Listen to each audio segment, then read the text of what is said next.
Welcome to the newly updated Scoutwood. I'm so excited to share all of our updates with you guys, and I can't thank everybody who worked so hard to get it done. We had 90 days over the summer to get this done, and they did an amazing job.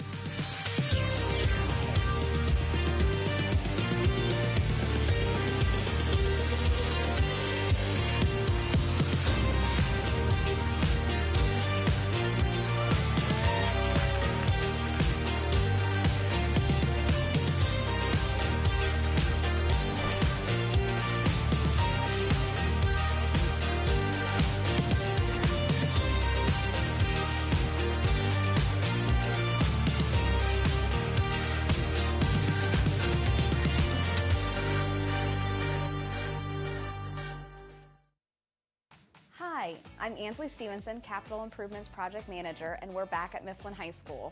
Teachers have returned today, and we're here amidst the hustle and bustle of teachers unpacking and setting up their rooms. We wanted to take you on a guided tour one last time to see the finished product, so come along.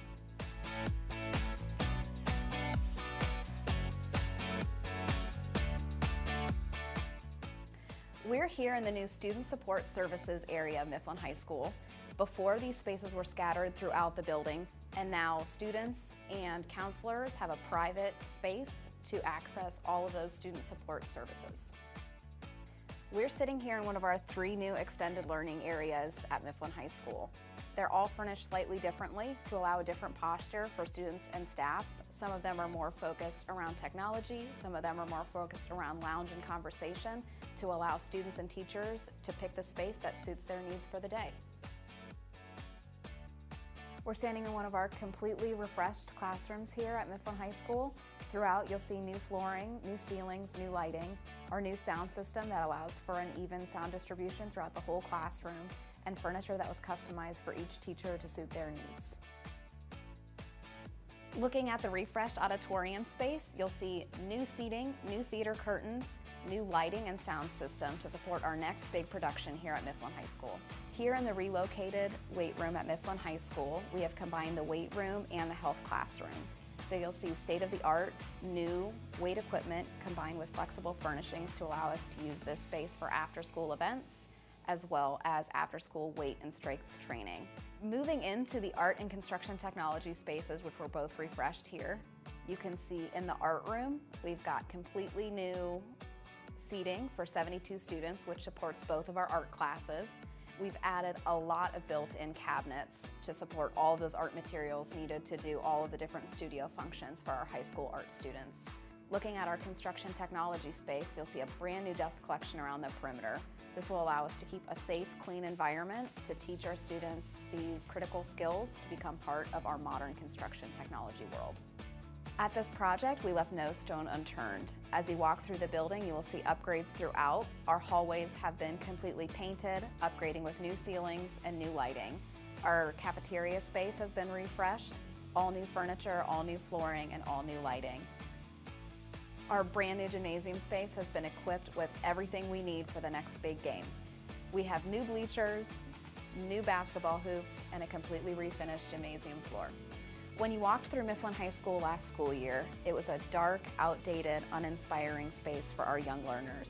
When you walk through this year, you'll see a bright, refreshed space that allows our students to dream big and achieve more this school year and many school years to come.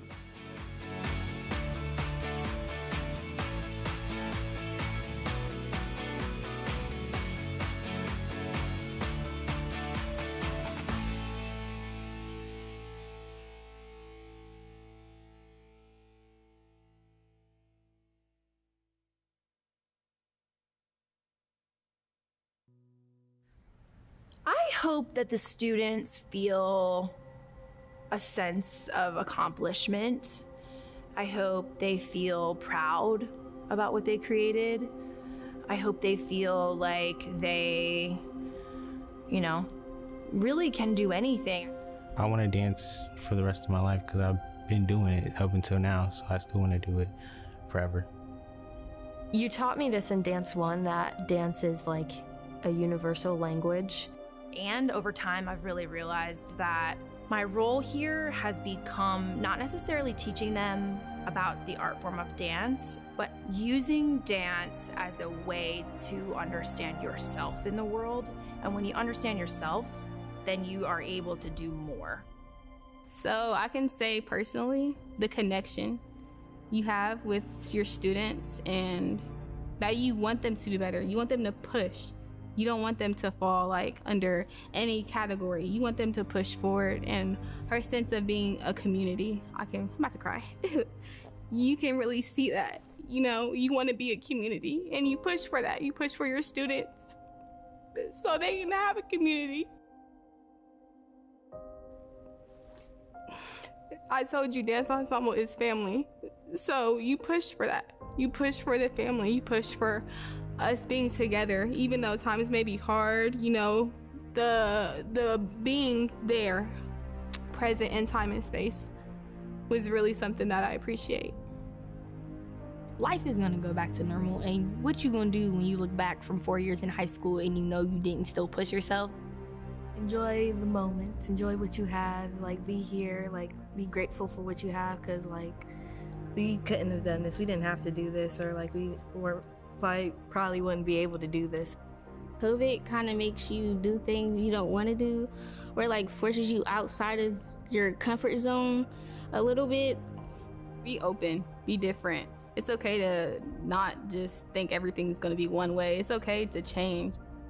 I grow every day, so it's not like I'm just stuck in one position. I've learned a lot about myself through this whole experience. It takes confidence to be a leader, to be able to step out in front of people and say, you know, this is the way that this should be done. Because you have to be able to take criticism from people that doing that as well, because everyone's looking to you. If you ask for things, if you are open and you're willing to like put yourself out there just a little bit, that things will come to you. Challenges do not change who you are. They reveal who you are. And what this has revealed is that during this time of great challenge, creativity still happens. Creativity still emerges. And that has been a very cool thing. So this challenge has not changed who we are, it's just revealed who we are.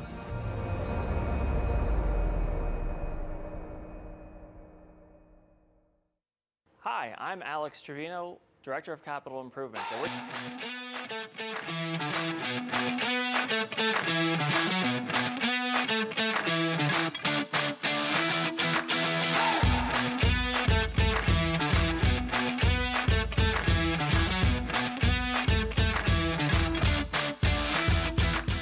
Greetings and welcome to this week's highlights from across the district. Columbus City Schools proudly celebrates National Literacy Month. Literacy is more than just reading. It's the foundation of lifelong learning and a key to unlocking opportunities in every aspect of life. This month, we encourage our students, families, and educators to embrace the joy of reading and explore stories that inspire curiosity and creativity. Together, we can foster a love of literacy that empowers our students to reach their full potential. On Friday, November 15th, Parkmore Elementary and World Language Middle School students had an inspiring day at the Newberry Symposium held at The Ohio State University. The event celebrated 5 acclaimed Black authors who received the John Newbery Award, the highest honor in children's literature. Students read the authors' works and created artwork inspired by their themes. The day's highlight was an interactive roundtable and book signing with the authors, sparking creativity and a love for storytelling among our young readers and middle school scholars, proving that great stories inspire even greater imaginations. Thank you to Ohio State University for hosting our students. On Saturday, November 16th, more than 100 CCS high school students gathered for the exciting Tech Core Hackathon event. This hands-on experience challenged students to develop innovative mobile apps that address real-world issues, fostering creativity, problem-solving, and teamwork. Participants worked alongside their peers and mentors in a supportive, high-energy environment. With no prior experience required, the event opened doors for students to explore careers in technology while building essential skills. Each winning team member was awarded $200, making the day both rewarding and inspiring. Many thanks to TechCore Hack for inspiring CCS students to use technology to make a meaningful impact. Columbus City Schools is proud to support the 2024 Thanksgiving Turkey Drive in partnership with NBC4, Urban One, and the United Way of Central Ohio to help feed Columbus families this holiday season. This 3-day event, running from November 21st to November 23rd, plans to provide 2,500 turkeys across 3 locations. The final day will take place at Fort Hays Metropolitan Education Center on Saturday, November 23rd from 11 to 2. Your generosity makes events like this possible. Let's continue to donate and support local families in need as we come together to ensure everyone has a meal to enjoy this Thanksgiving. Together, we are making a difference. As we gear up for the Thanksgiving holiday, Columbus City Schools is excited to celebrate Wellness Week from November 25th through November 29th. Wellness Week is dedicated to nurturing the health and well-being of our students, staff, and families. It's a time to pause, recharge, and focus on self-care, physically, emotionally, and socially. Let's embrace this opportunity to find joy in the little moments, share hope for the future, and reconnect with loved ones. Together, we can return refreshed and ready to finish the semester strong. We are wishing everyone a joyful and hopeful Wellness Week. These have been your highlights from around the district for November 19th. Thank you so much for joining us. Good evening and welcome to the November 19th, 2024 regular business meeting of the Columbus City School Board of Education. Please call the roll. Ms. Dare. Present. Mr. Cole. Present. Ms. Ingalls. Present. Vice President Dr. Pierce. Present. Ms. Reyes. Here. Mr. Simmons. President Vera. Here. We have a quorum. Thank you. Will you please join me in standing for the Pledge of Allegiance? Pledge allegiance to the flag of the United States of America and to the republic for which it stands, one nation, under God, indivisible, with liberty and justice for all. Thank you. At this time, we will move into appointment to appoint a treasurer pro temp. I recognize Vice President Dr. Pierce for a motion. Good evening, and thank you, President Vera. Whereas Ohio Revised Code Section 331323 requires the board, when the treasurer is absent from any meeting of the board, to choose one of its members to serve in the treasurer's place pro temp. And whereas Mr. Cook, treasurer, is absent from the meeting, and now therefore be it resolved that the board appoint Jennifer Dare to serve as treasurer pro temp in the absence of the treasurer for the duration of this meeting and this meeting only. Second. That is a motion. Reyes for the second. Please call the roll. Ms. Adair. Yes. Mr. Cole. Yes. Ms. Ingalls. Yes. Vice President Dr. Pierce. Yes. Ms. Reyes. Yes. President Vera. Yes. Motion carries. Wonderful. Colleagues, this evening we do have a few guests here for public comment, in addition to several items under board matters, in addition to a board monitoring goal this evening. We also have a public hearing on reemployment, in addition to consent agenda items of 10.1 to 26.8, also other legislation 27.1, and we do also have an executive session. Is there a motion to approve the agenda? Motion to approve the agenda. Is there a second? Any discussion, objections? Seeing none, please call the roll. Mr. Cole. Yes. Ms. Ingalls. Yes. Vice President Dr. Pierce. Yes. Ms. Reyes. Yes. President Vera. Yes. Ms. Adair. Yes. Motion carries. Thank you. Colleagues, at this time, we will move into our public comment. Let's see here. And as a reminder, before every board meeting between 5:15 and 5:45, the board does offer office hours where you can come meet with any board members that are available to have any kind of two-way exchange. Public comment is 3 minutes once you approach the podium, And at this time, I will ask Mr. Johnny Pitts to join us. Good evening, Mr. Pitts. Topic to be addressed, it says former member of the task force. Good evening, sir. President Beer and board members, to Superintendent Chapman and your administration, and to all present, good evening. I am coming before you this evening as a former task force member and must admit to sending you all the email following our June meeting. It was encouraging that you on one hand moved for adoption of our recommendations, but then added the caveat, pending further community input, which was disappointing. Subsequently, Al Edmondson informed me last month that the board had contracted a consultant to review the task force's work and recommendations.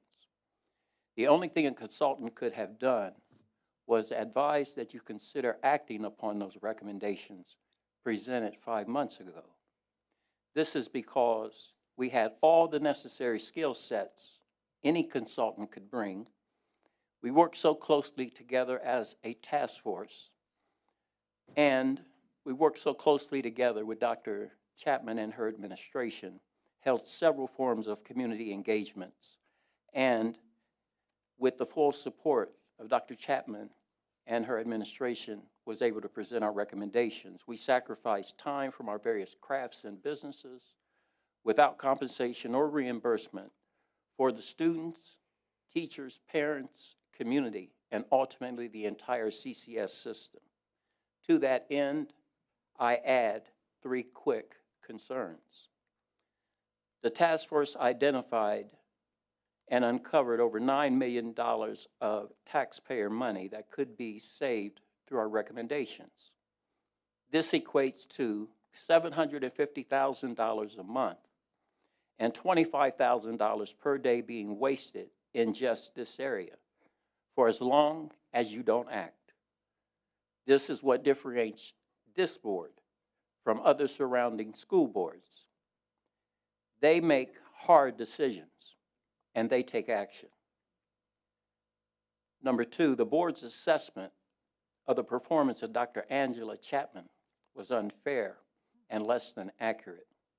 However, when strength of character is lacking and the assessments are anonymous, it is very easy for a board member to assess all zeros. This further proves the dysfunctionality of this current board and your unwillingness to fully support our superintendent and her administration, putting her at the forefront of a busing issue that this board could have helped to prevent. Why is there not enough operating capital if we just recently passed a levy that you requested? Have you received salary increases since that levy was passed? Just a question. Mr. Simmons is a thorn in your side because he insists on exposing all of this waste and inaction. His presentation might leave a bit to be desired, but he reminds me of a young Bill Moss, who, as a member of this board, advocated for the inner city students on a board that would have rather neglected those predominantly black kids. If you are a member of this board and don't know who Bill Moss is, you should reacquaint yourself with the history of the Columbus City Schools. I follow it all the way back to Dr. Harold Eibling as the superintendent, and Dr. David D. Hamler Sr., DDS, was the board president. And so tonight, I am here to assess your performance as a board on a scale of 1 to 5, with 5 being the highest. And my assessment of your performance is a 1 for 3 reasons. Number 1, you did approve the task force recommendations, just not acted on them.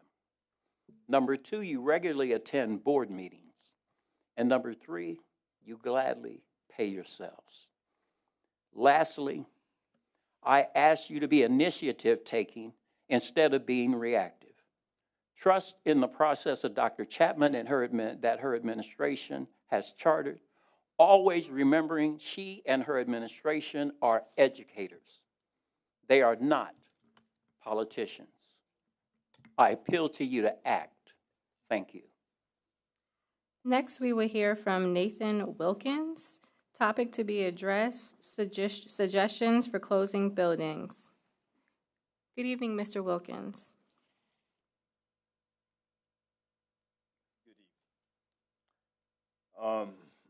I just would like to recommend a couple of school closings and turning them to other repurposed buildings, beginning with Linden Elementary, beginning with North Town Elementary, Ennis Elementary, Johnson Park Middle School. I believe it's Valley Elementary. I'm not for sure on that. West Broad Street Elementary. And I just want to ask a couple questions is because if we're looking for a closing of schools, and I can see the opportunity if there's not enough money to operate these buildings, and if they have to close, we want to look at them repurposing for other use, far as the Veteran Housing Authority, or either for the multi-disability services out there that's not being resisted right now. To see this to come into play of all this, if some of the schools are not performing up to par or having enough students in, yes, to see them to be closed and using some of these buildings for another alternative. Looking at this now, I know in one of the slides, Linda McKinley here, looking at 6 to 12, my idea is bringing fifth graders and staying there till they graduate from 12. Like I say, I believe, as I call this, as a new era in time, since the city is constantly growing, that we have to position some things around, and I can see that y'all done a fabulous job so far, but keep spending the money that's not utilized in some schools can be a game changer to position some of the students in other areas. So again, I do thank you for my time, but I'd like to have more clarifications, what the cost is, why we're looking at closing more than 20 schools, or maybe 15 at a time. Thank you for your time. Thank you, Mr. Wilkins. Lastly, we were here from Janice Shanklin Keys. Topic to be addressed, PBIS team's process to identify chronic absenteeism. Are you here? Oh, okay. Thank you. All right, that will conclude our public comment for this evening. Colleagues, we will move into item 5.1, which is a resolution to celebrate and honor the 50th anniversary of Spruce Run. I will hand it over to my colleague, Board Member Adair. Thank you. Thank you, President Vera. It is my honor and privilege to present this resolution. Before I read it, I'll have Ms. Heather Allen come up. She is the coordinator at Spruce Run, and she invited us out to their jamboree, which was celebrating their 50th anniversary, and I was so happy to attend. And so I got to hear the rich history of Spruce Run and meet the volunteers, and Heather took me around the whole property and showed me all the new things that are happening out there and all of the investments that we are making in this very unique learning environment for our students and our community. So I wanted to say thank you, Heather. And so it is my honor to read this resolution. Whereas for more than 50 years, the Spruce Run Nature Center has been an invaluable resource for Columbus City Schools and the greater Columbus community, fostering environmental stewardship and a deep understanding of nature. And this land was deeded by Robert and Dorothy Patton in August of 1974, establishing a foundation for outdoor learning. Since the completion of the Spruce Run Nature Center classroom in September of 1984, it has provided students with hands-on experiences in environmental science, preparing future generations to address ecological challenges. Heather Allen, the current science coordinator, continues the vital work initiated 8 years ago, coordinating field trips and providing public guidance, furthering the center's impact on both students and the community. The Columbus City School Board of Education has shown its commitment to environmental education by investing in a dedicated science coordinator to ensure the center's ongoing success. The Nature Center's diverse programs have inspired thousands of students, teachers, and families to embrace conservation, sustainability, and a connection to the local ecosystem. The center's employees, Ms. Allen is, as a center employee, Ms. Allen is dedicated to enriching every visitor and having them understand Ohio's natural landscapes and the importance of preserving our planet. Now, therefore, it be resolved by the members of the Columbus City Board of Education that the board does hereby proclaim 2024 as the year of celebration in honor of the 50th anniversary of the Spruce Run Nature Center. We invite students, educators, family, and our community members to commemorate this milestone, thanking the Patton family and all who are involved, and support the efforts to continue to preserve the environment as a vital educational resource for our future generations. That is a motion. Is there a second? Please call the roll. Ms. Ingalls? Yes. Vice President Dr. Pierce? Yes. Ms. Reyes? Yes. Mr. Simmons? Yes. President Vera? Yes. Ms. Adair? Yes. Mr. Cole? Absolutely, yes. Motion carries. Yes. Do you have any words, Ms. Allen, that you'd like to share? Thank you so much. That was so nice. Spruce Run is a great place. It's a very special place. And if you have never been there, please come out. I am welcoming you at any time. You can come for a field trip or an open house or just come up and have a meeting there. Thank you so much. Thank you.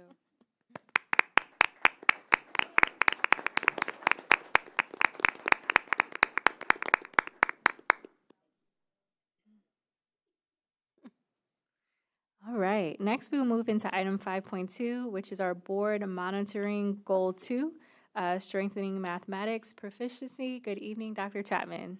Good evening, President Vera, Vice President Dr. Pierce, and members of the board. This evening, we'll provide an update on the district's progress in math.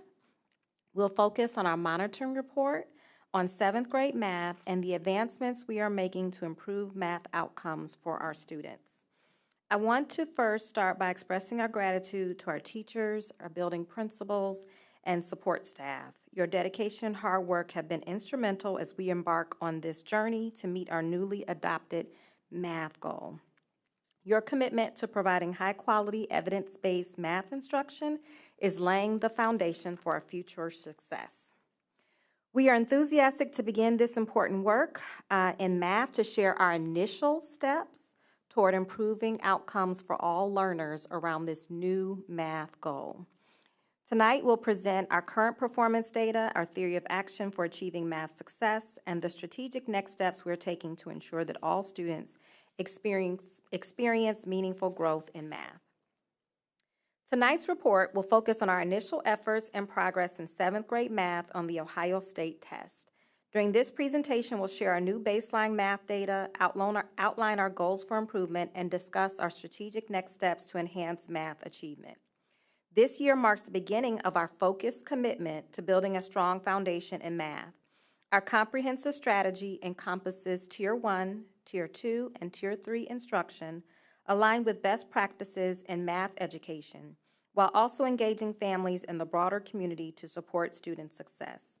I will now ask Dr. Brown to review the baseline data for our students' performance in 7th grade math. Good evening. Pleased to be in front of you today to be able to talk about our 7th grade mathematics. But before I do so, I think it's really important to provide some context for these numbers. We addressed this a little bit when we first set this goal last year in the latter part of November. But for some context, some things have come together since then that I think are worthwhile to discuss. Math scores across the world have dropped. And when we're looking at the results from the most recent international assessment, PISA, You see that the mathematics results for our 15-year-olds across the United States are comparable to what they were about 20 years ago. So significant decline in mathematics performance as observed by PISA. Additionally, when we look at the National Assessment of Educational Progress, which measures mathematics both in 4th and 8th grade, we see comparable losses there as well. 20 years for 4th grade. The performance is akin to what it was 20 years ago in 4th grade. And in 8th grade, which is closest to what we're looking at with our 7th grade, that difference is actually comparable to what it was in the early 90s. So losing over 30 years worth of gains in mathematics as a nation. So just context for where we're starting. And this year, the Ohio state tests for 7th grade mathematics, less than 50% of the students across the state scored proficient or above on this. So this is something that the state as a whole is continuing to work on as well. So again, this is our first data that we're reporting. We've had some of the trend data before, and when we look at our performance this year, it's a 0.2 of a point decrease from last year. It's essentially flat overall. Again, the goal was established at the midpoint of last year, and this is essentially baseline for us. The performance was essentially stable. It was near the goal for this year, but did not meet the target. When we look at the breakdown of the data, these are, again, the baseline differences that exist between student groups and different groups of students who receive services in our system as well. There's some fluctuations from year to year prior to that, but this, again, I would liken to baseline data for the system as a whole.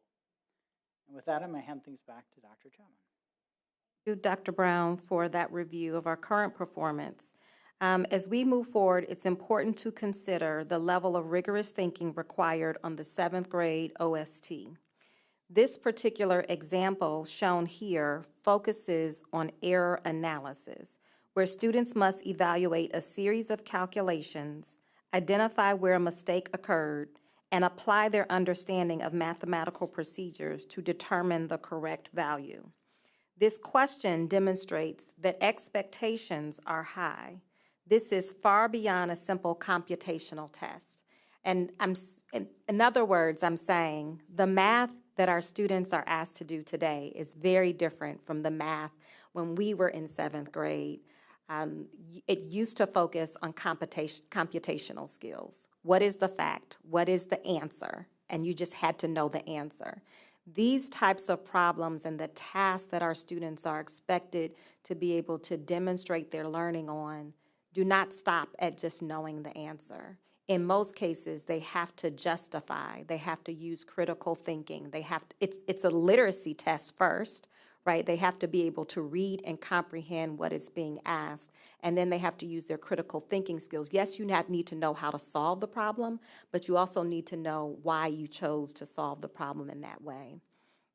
And so we just want to name that this requires a deeper level of understanding of mathematical concepts, and to meet these expectations, we must align our curriculum and instruction to these rigorous standards and implement effective teaching practices. By doing so, we prepare students to confidently tackle challenges like this and ensure they are ready to meet both societal and career demands. Achieving this requires creating learning experiences that facilitate meaningful mathematical discourse in our classrooms, align with grade-level standards, and foster critical thinking skills, principles that form the foundation of our theory of action, which we'll explore next. It is important to emphasize that we are just beginning this journey in math. As we learn through our progress in early literacy, impactful results require strategic planning and sustained effort. To support these efforts, I'd like to introduce our theory of action, which is central to our approach for driving student success in math. Our theory of action states, if we implement evidence-based instruction with fidelity, focused on facilitating meaningful mathematical discourse, aligned with grade-level standards, there will be increases in student learning, reflected in both improved growth and achievement by 7th grade. This theory is rooted in equity and the belief that every student is a math person who can achieve success. Research shows that when students engage in structured mathematical discourse, where they explain their thinking, they justify their reasoning, they debate strategies and critique their reasoning, they build deeper conceptual understanding and critical thinking skills, setting the foundation for meaningful growth in math. Additionally, this theory aligns with our district's portrait of a graduate traits, ensuring that our students develop the necessary skills for future endeavors. Unlike literacy and the science of reading, math does not yet have decades of research that point to a singular explicit process for how students learn math. Instead, we lean into what we know from reputable organizations and best practices, anticipating that more studies will deepen our understanding in this area over time.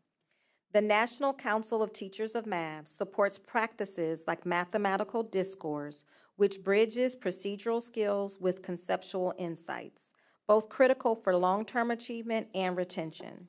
Additionally, when students engage in collaborative problem-solving and reasoning-based interactions, they develop a growth mindset, viewing challenges as opportunities and building resilience. To fully support these practices, it's essential to establish clear, standards-aligned goals that focus learning.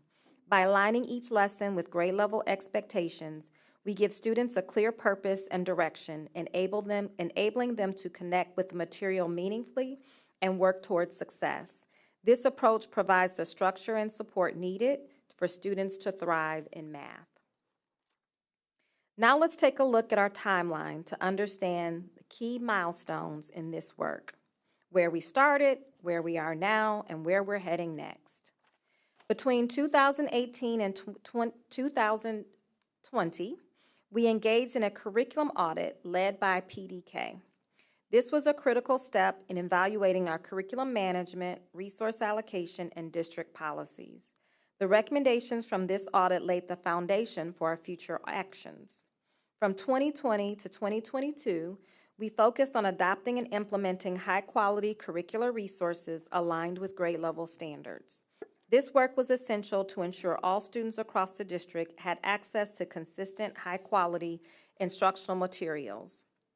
By the 2023-24 school year, we took a major step forward by adopting the 7th grade math achievement goal. This wasn't just a goal on paper, it was followed by careful district planning throughout the spring and summer to align resources and guide improvement efforts. This marked a pivotal moment in establishing a clear direction for our math instruction.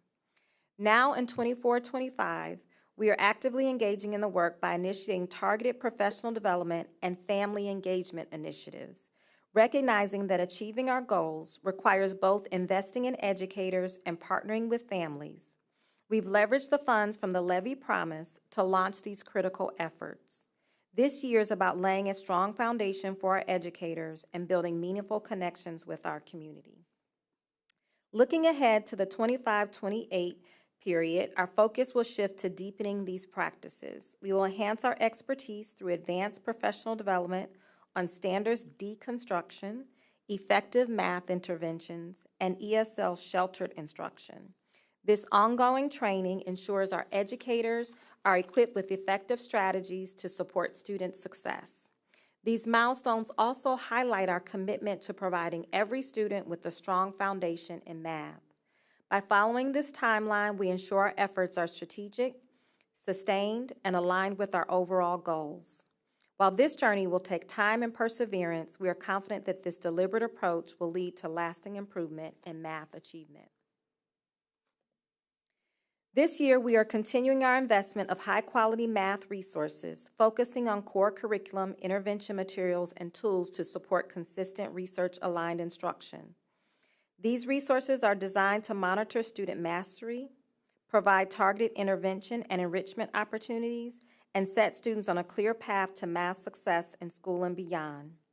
Our educators remain our most valuable resources for elevating student achievement. Recognizing this is a significant portion of this investment is dedicated to their professional growth and learning. This year, we are offering targeted PD to empower our staff to facilitate meaningful mathematical discourse in the classroom and drive positive outcomes for our students. Additionally, we are extending our investment to engage families and communities, recognizing their essential role in supporting math learning.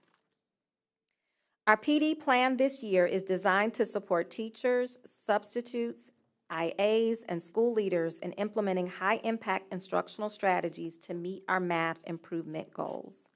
We began this summer with the August Math Symposium on the campus of Ohio State University, which focused on establishing math identity, facilitating discourse, and implementing our standards-aligned curriculum. These foundational themes are being revisited and deepened throughout the year. In September and October, we emphasized aligning math goals with grade level standards and enhancing mathematical discourse. Additionally, teachers participated in professional learning around Tier 2 interventions using iReady, while sessions over Tier 3 intensive intervention were provided to teachers piloting a new resource called Math 180. Intervention specialists also received training on specialized resources such as Visual and unique learning solutions to address the needs of students with IEPs, ensuring all students receive targeted support. In January and March, we'll build on this work with sessions focused on ESL sheltered instruction and further advancing discourse strategies. These sessions will equip teachers with practical techniques to make math content more accessible for our English learners, including scaffolding strategies, language supports, and methods to encourage meaningful math participation in math discussions. Our Principal PD series focus on norming effective math instruction, strengthening observation skills, and providing targeted feedback to support classroom practices. Additionally, we've introduced a dedicated PD series for building subs, filling math vacancies that provides intensive workshops and job-embedded coaching and support to ensure continuity in instruction. Looking ahead, we plan to conclude this year's PD with the Potential Summer Institute. This opportunity will give educators across the district a deeper dive into unpacking standards, strengthening content knowledge, and planning to meet the needs of all learners. Together, these efforts represent a deliberate, cohesive strategy to elevate math instruction across the district. Our first responsibility is to ensure high-quality math instruction in every school, in every classroom, every day. But we also recognize that students benefit from the combined support of school, family, and community. Improving math outcomes requires a connected system of support, and we are just beginning this important journey. As part of this effort, we are investing in family and community initiatives to promote math engagement across the district. This includes new math family guides for all students in grades 4 through 7, which will provide practical strategies for supporting math at home and are set to be distributed early in the new year. We're also developing a community literacy project to enhance collective math knowledge through financial literacy. This project, launching next year, will connect school, family, and community around essential math concepts for real-life applications. We're proud to lead this essential shift toward a culture of math excellence and partnership in education. In order for our students to further progress in math, we will continue with investments in PD and effective math teaching practices and target interventions across Tier 1, Tier 2, and Tier 3. Building on this foundation, our focus this year and beyond includes targeted professional learning tailored to key areas of math education. These sessions focus on facilitating math discourse to deepen understanding, fostering a positive student math identity, and implementing effective math interventions. We will prioritize resources for families and communities to address inequities in math access.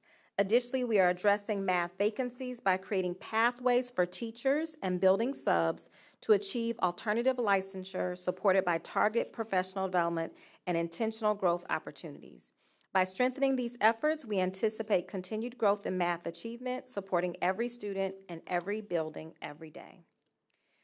Before we conclude our report, several of our middle schools demonstrated exceptional achievement by exceeding the 7th grade math board goal. These schools not only met, but surpassed the benchmarks we set, showcasing the impact of high-quality instruction, focused support, and student dedication. Let's take a moment to recognize and celebrate their hard work and performance. Their achievements inspire us as we continue our district-wide efforts to improve math outcomes for all students.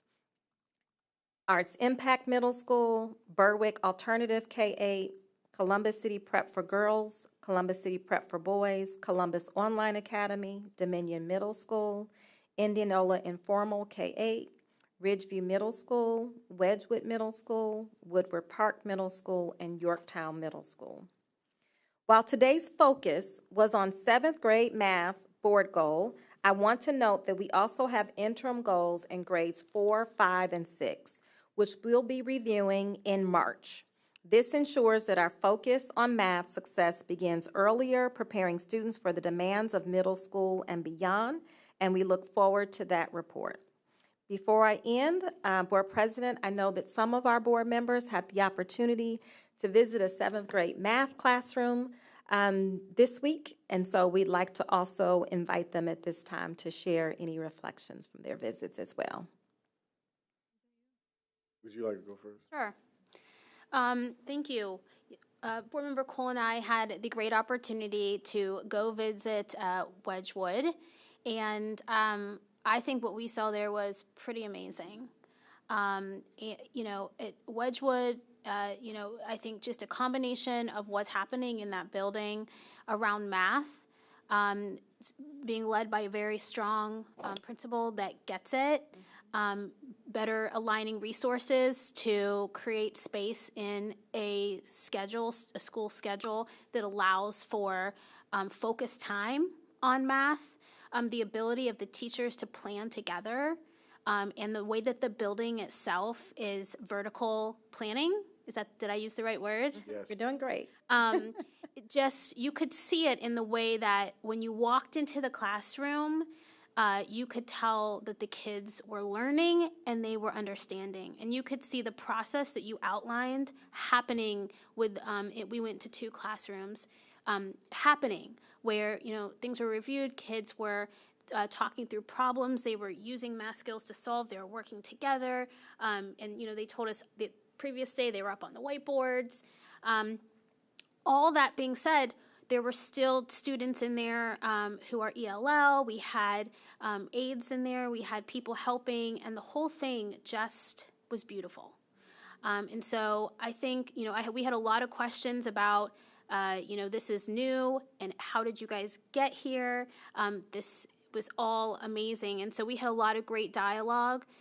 But what I can say is, now that I've seen it, because I did ask a lot of questions that you guys responded to, it did help me feel a lot better in the path forward, in the strategy that we're using. And I just want to thank our curriculum team who did a presentation for us as well during that, and the principal, Dr. M, and the assistant principal that answered so many of our questions. Board Member Cole? Oh, thank you. You stole my thunder. So what I had the opportunity to see, first and foremost, was a principal performing that job excellently. And she is doing it along with her other administrative staff by, first of all, setting the expectation. She set a collaborative expectation, but she set an expectation that she also backed up with using time appropriation, so giving teachers the time that they need. I just thought she was doing a wonderful job with setting the expectation and then inspecting what she is expecting in terms of student outcomes. In the classroom, as an educator, in the classroom, what I also appreciated was seeing that students were demonstrating mastery and kind of multi-pronged approaches. So they were very tactile in that they were using things and moving things to find the answer. It was very literal, very literal. They were using reading skills to make the alignments, to identify and problem solve that way, and even check their answer for correctness. And then subsequently working together in a process, as you just said. And it was a multi-group of students, as you also alluded to, that these weren't just, the brightest of the bright, as all of them would be, but that these were students that are also struggling as well with math. that there was also a socio-emotional aspect to the classroom too, that teachers and even some of us who were present were checking in with those youngsters to make sure that they were okay, trying to make this, something encouraging for them. It was an interesting piece on the wall outside in the main hallway where we saw the two classrooms. On the wall, it had a question about math, or make a statement about math. And it was a collage of statements on any given, little, what do they call it, the whiteboards, but they're paper. Either way, those students wrote math is hard, or math isn't fun, but then you go into the class and you actually see them kind of really getting it in and connecting the dots in a way that seemed to encourage them. It was good work on the part of the staff and also on the part of our students. I too am encouraged and look forward to it. The thing that, well, I can't do that in this conversation. I can't do that. But I look forward to seeing how this unfurls in other schools and how their administrators work to set the example, set the standard, and then inspect what they expect. Any questions? All right. Board Member Adair, do you have a motion? Yes. I make a motion that we approve the monitoring report regarding 7th grade math as given to us and presented this evening. That is a motion. Is there a second? A second. Any discussion, objections? Seeing none, please call the roll. I just one discussion point. I just want to commend our administration, our curriculum team for really pushing us in this goal forward. We have discussed needing a math goal for quite a long time. We know the importance of math, and not just the current types of employment opportunities that are offered, but the future employment opportunities that will be offered here in this region.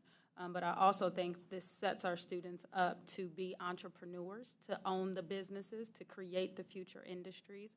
And we're doing it at a level, meaning a grade band, in which we will be able to scaffold and hopefully advance the honors programs that we are offering in our high schools, the AP courses that we are offering in our high schools. And so, again, kudos to our team for being able to do this and get this goal to the table for us. Thank you. Thank you, Dr. Pierce. Can I say one more thing? I'm sorry. Yes. I just wanted to add, we did ask the staff about additional resources that they thought that they needed, that the board could help support with, and what are some things that the board can continue to do to support this goal. And one of the big takeaways was, one, you established this goal, and that right there was a big help. The other thing they wanted us to consider was really kind of our IT kind of issues, also around Chromebooks and some of the software that we're using. So just, again, these kind of in this particular school that was such a model, they were using technology in a little bit of a different way because they had personally budgeted differently than other schools. So just keeping that in mind as a board as we continue to kind of think through our equitable resourcing, that if we want this result across the district, we need to figure out how to support the things that are working in the classrooms. Thank you. Thank you, colleagues. Please call the roll. Vice President Dr. Pierce. Yes. Ms. Reyes. Yes. Mr. Simmons. Yes. President Vera. Yes. Ms. Adair. Yes. Mr. Cole. Yes. Ms. Ingalls. Yes. That motion carries. Thank you. Thank you again, team. Colleagues, we'll move on to item 5.3, which is our committee updates. This evening, we will start with our Equitable and Transparent Resource Management Committee. I do know there's some things that will come before for consideration, so at this time, I will hand it to Board Member Adair. Thank you so much, President Vera. Our committee met on November 13th, and we had quite a robust agenda. We started off with a tour of the 270 East State Street complex. Our task force made a recommendation that the board needed to consider what to do with that administrative property, and we have been working on that. So members of the committee went ahead and toured the main building as well as the 5th Street Annex and the 6th Street building. The tour took about 45 minutes, and we came back and did a debrief on that about what we saw. backed it right up to another agenda item where our treasurer then presented information about the value and cost associated with upkeep of the whole 270 complex. And if we want to scroll up to number 2, guys, in the back, you can kind of see, so I don't have to read all the numbers here. This report is attached in board docs for those that would like to pull it up. But it gives the appraised value as well as utility costs and the needed capital improvements. And basically the treasurer explained that by industry standard, our investment in the current buildings on that site is actually not a good investment due to the high cost of the repairs needed versus the value of the property. So at the next committee meeting, we are going to continue the discussion on this property. The committee needed additional information, and we're hoping that we will be making a recommendation to this board about what our future kind of plans are around this property. We then had a presentation from our COO, Mr. Woods, to learn about the cost of transportation in our district. We learned a lot of information, and this information shows that we are spending more on transportation than national average in comparison districts.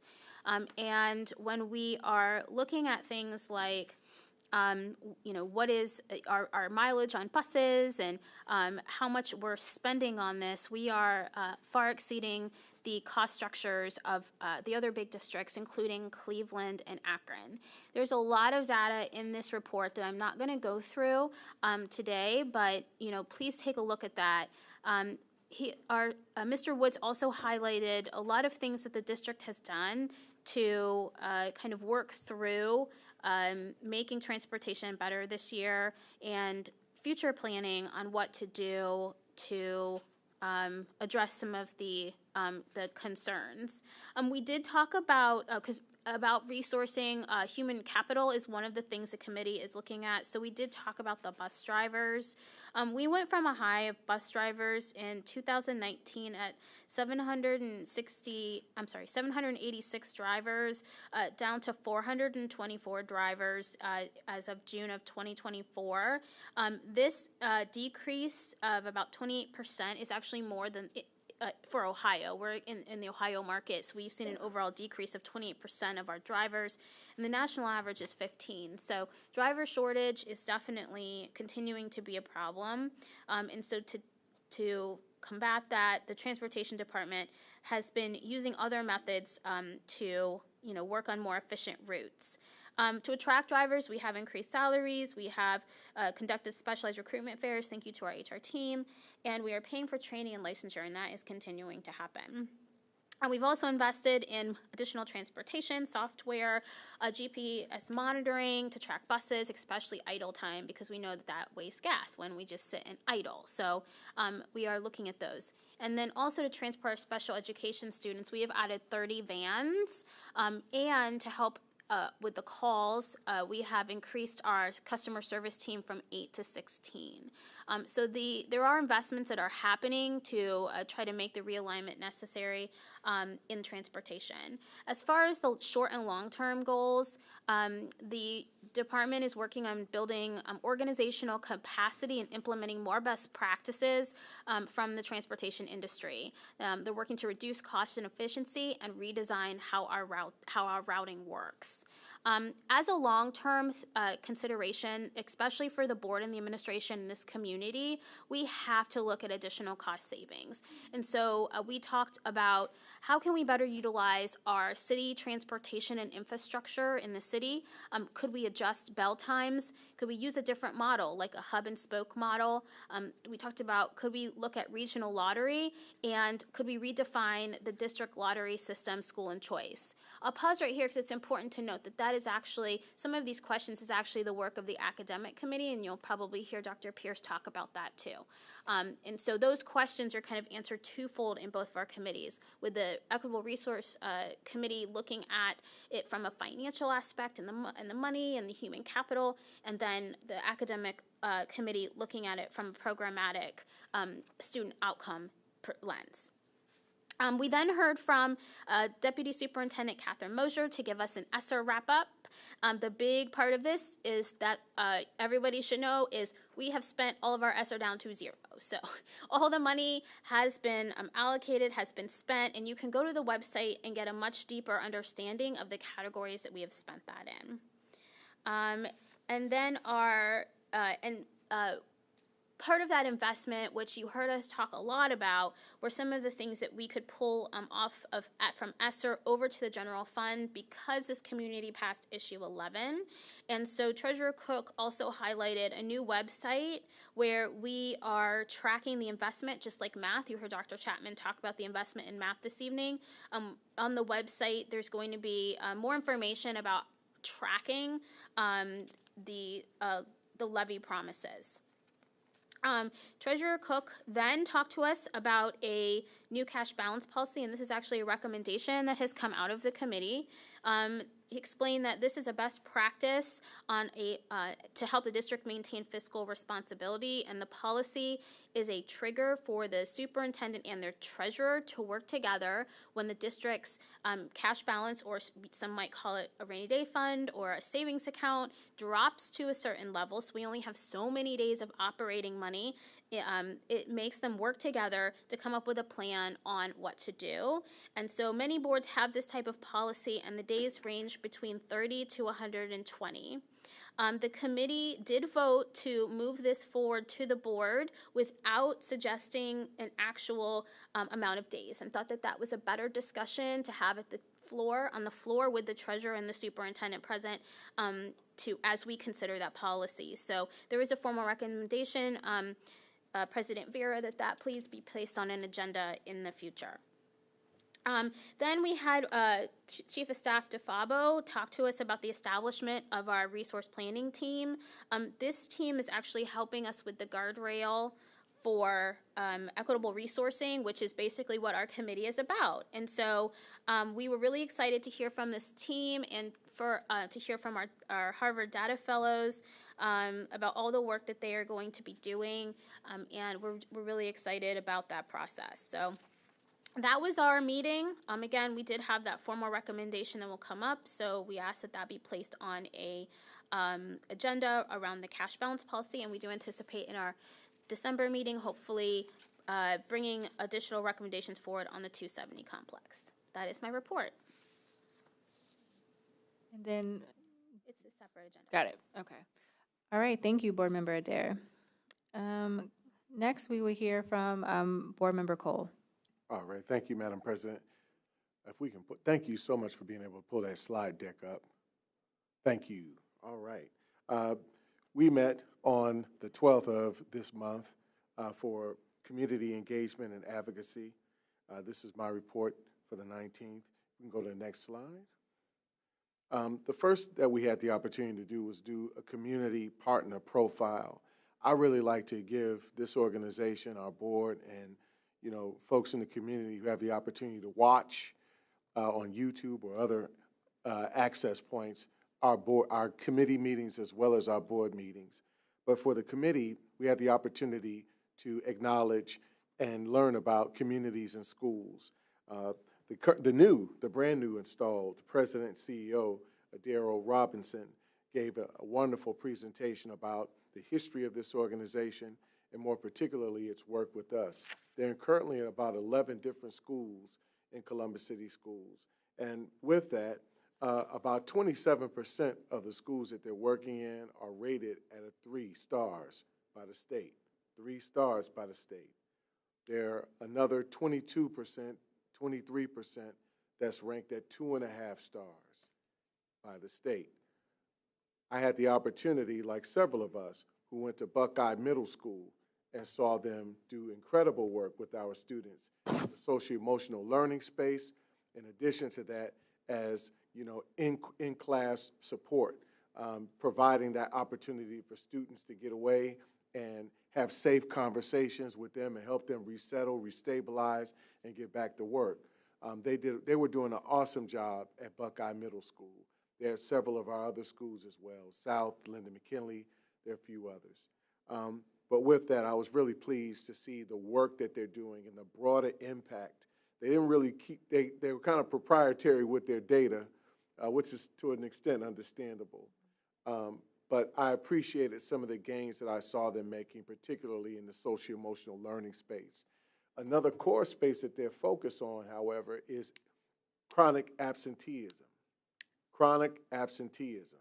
And I think there's a wonderful, amazing, unique opportunity to work with them as a partner to not only help us work on this problem, but build capacity in our space that helps us impact ourselves fiscally by getting more students back into our schools. I think there's a unique opportunity to work directly with them. I'd like to continue to speak with Dr. Chapman and staff about how we actually make that happen, Madam President. But they're doing great work in that space nationally, and they're trying to strengthen that space locally. Next slide. The second, with Advocacy in Action, was our report by Elizabeth Hess on the government affairs side of things. And what I'd like you all to really give particular, well, let me first say that this is foundationed in our legislative platform that we all just recently approved as a board. And again, I want to thank each and every one of you for that. With that in mind, there are 3 dates, 3 months I really want to give particular focus on. The first, bless you, the first is February 2025, where we're looking at the executive budget proposal update. And we're also doing meetings with representatives. We're looking specifically at that engagement opportunity. We're inviting our committee members to assist us in that space. They have the opportunity to get some training. In addition to that, some talking points. And of course, they'll come with their own stories about the work and about how it's impacting them and about how their why, what their why is for our legislators. The second month, of course, is March. Again, the Housing Finance Committee testimony opportunity and meeting with representatives. And then, of course, moving forward to May, when now that's Senate engagement, and that's giving us the opportunity on that calendar to establish some continue to establish relationship, but at the same time, inform them about why these decisions that they're making budget-wise are impacting us. Particularly what's on our radar is fair funding, the fair funding model. We want this to work for us. We want this to work for us in a way that is fair, that does not continue to take resources away from us that we otherwise could be appropriating to classrooms. Next slide. All right, so there was another great presentation that we were given at our committee meeting, that is the Listen Up Stakeholders Report, Academic School Year 23-24. This was a student engagement initiative that used panorama data and targeted students that gave the lowest indicators of, appreciation, so to speak, or favorability. I'll use that political word, favorability, that didn't give as high favorability in that panorama survey. They had the opportunity to actually engage these students in deep conversations. I know, Madam President, you were a part of one of those discussions, and you will certainly feel free to weigh in at any moment. But what we wanted to do, what they wanted to do, the Department of Engagement, in this process is what they kind of identify is making sure our work, their efforts, are paid forward, that our work from the board, throughout the organization, throughout the administration is paid forward, meaning that we are prioritizing the whole child, aligning goals, guardrails, and the portrait of a graduate, and impacting with meaningful connections and being data-driven in what is reality versus perception. What is reality versus perception? We want to ensure that the efforts of the board and administration are paid forward for our